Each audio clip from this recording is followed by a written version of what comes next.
ইব্রাহিম, তুই আমাদের ঘরের মূর্তিগুলারে পাহারা দে। সৈয়দনা ইব্রাহিম কয়, ঠিক আছে, আজকে পাহারা দিমু, জন্মের পাহারা।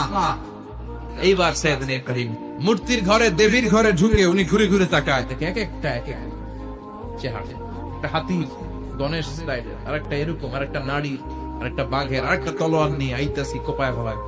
দেখে আর অবাক হয়, কত ধরনের খোদার কাছে এরা কত কিছু চায়। আর যে দেখে প্রত্যেকটার সামনে খাবার দেয়া, খায় না কেন? সৈয়দনা ইব্রাহিম ভাবলেন, মনে হয় নাগাল পাই না, আমি একটু তুল্লা ধরি। উনি রসমলাইয়ের বাটিটা নিয়ে, যেটা হা করে আছে, ওইটার সামনে যায়, কয় খা। এই যে কষ্ট করে উড়াইলি, মুখের সামনে দিলাম, খাবি না কেন? কথা বল। খায়ও না, কথাও কয় না, এখন বাকি আছে প্লিজ।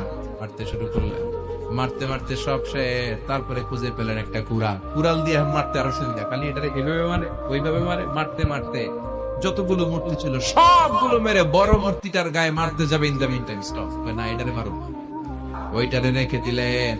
আর বুদ্ধি করে কুড়ালটারে বড়টার কান্দে ঝুলাইয়া দিলে। কেমন যেন মনে হয় এটা কুপাইয়া দাঁড়া দিয়েছে বাপের বেটার মতো।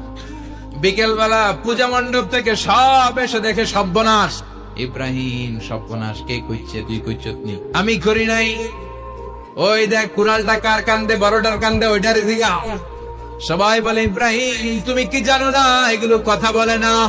সৈয়দনা ইব্রাহিম বলে যে এটা কথা কয় না, ওইটার পূজা করস কে?